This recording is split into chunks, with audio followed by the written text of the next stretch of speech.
new troop, the Apprentice Warden, is being added to Clash of Clans. You will be able to unlock this at Town Hall 13 by upgrading your Dark Barracks to level 10. This will cost 13 million elixir and 13 days without any gold pass perks, and I would recommend a Book of Building here since training troops will take twice as long whilst it's upgrading. You can actually donate this troop to players Town Hall 11 and above. Unlocking it yourself at Town Hall 13 though does allow you to upgrade it in the laboratory to level 2. At Town Hall 14 you can upgrade it to level 3, and then for Town Hall 15 you can get it to the maximum level of 4. It does have some advantages over the regular Warden. Before we get to that, another thing we're getting in this update, the War Arena scenery with all of the troops cheering you on during your attacks, and you can access this with Clan War League medals alongside the League hero skins. The Titan Barbarian King, Champion Archer Queen, Crystal Grand Warden, and Master Royal Champion. These will be displayed in the new hero skin selection screen, although I have to say I don't like how we have to scroll through all of them now. Maybe some sort of filtering system could improve this. Going over the stats for the Apprentice Warden first, 215 damage per second, an aura HP increase of 30% compared to the regular Warden. Although it is 90%, it has 575 max HP, whereas the Apprentice Warden has no cap. To put that into perspective, the maxed level Barbarian King would have 3,825 hit points boosted from the Apprentice Warden, but only 575 from the regular Warden. Don't get too far ahead of yourself though, we're going to progress through some comparisons, just having a look at the Apprentice Warden. Granted, I have added the Wizard with the King when we're not using the Apprentice Warden to try and match the damage output as well, so we can purely look at the boost. You can notice though, the Barbarian King gets significantly further, which he should, because he's got 30% extra health, but also you can notice the Barbarians got increased as well. That's all well and good, but it's 20 housing space. What if you were just to use a traditional ice golem in front of your Barbarian King that's diving into an area of the base? Well, actually, the Apprentice Warden still got significantly further than just the ice golem. The aura does not stack, so you can take 1, 2, 3, 4, 5, 6, however many Apprentice Wardens. You'd never take that amount, but you will always only get the 30% HP increase. The other important note is that unlike the Grand Warden, you cannot toggle the Apprentice Warden between ground and air. He is purely a ground troop. With that said, it eliminates the use case of it with, let's say, dragons, since the Apprentice Warden would be vulnerable to ground defenses. The main thing that you need to understand with this troop is, yes, they don't stack on top of each other, but it also does not stack on top of the Grand Warden aura. However, your troops will receive the greatest boost, whether that comes from the Apprentice Warden or the Grand Warden himself. But then you've got to appreciate that you're not getting the full 30% because you've already lost out on the 575 you would have got from the Grand Warden anyway. So in my view, it's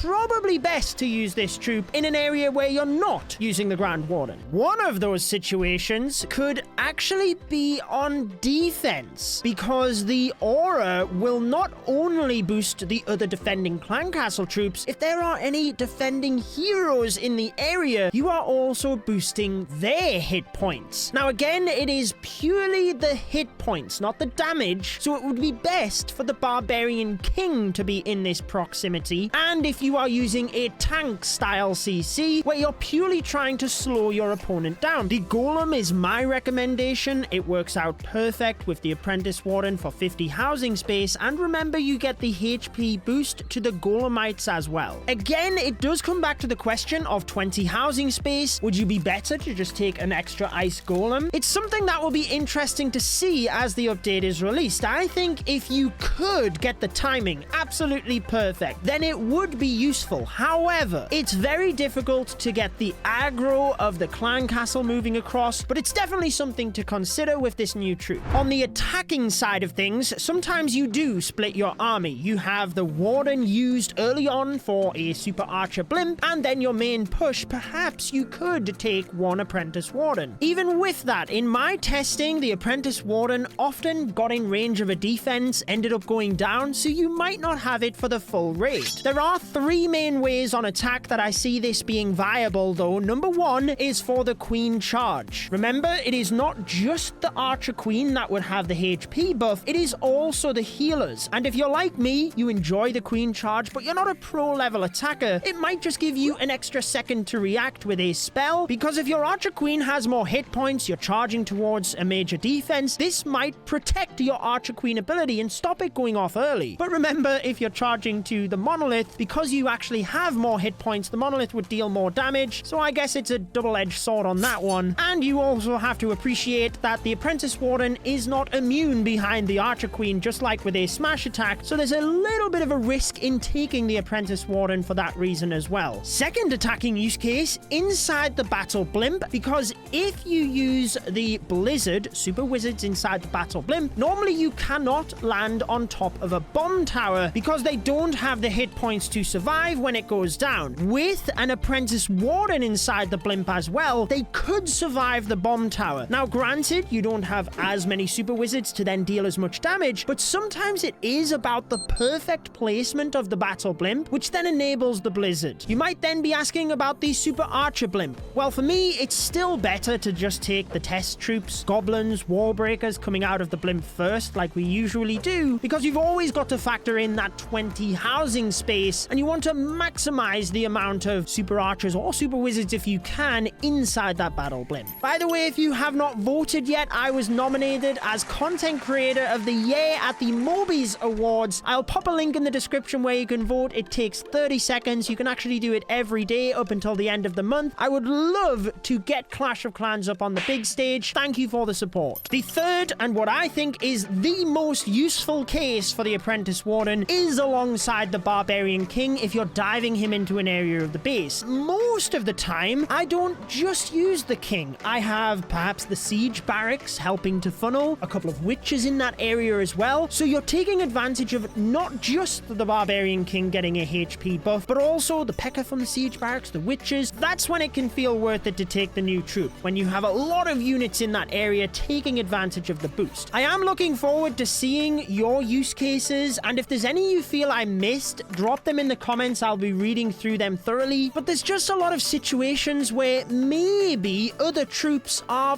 better than the Apprentice Warden because of the 20 housing space. Also in this update, there are some balance changes and game changes coming. I do want to point out personal break being disabled, and yes, this is the last sneak peek, so you can look forward to the update soon. If you missed the Super Hog Rider video, I have a breakdown of it on your screen. Enjoy the rest of your day.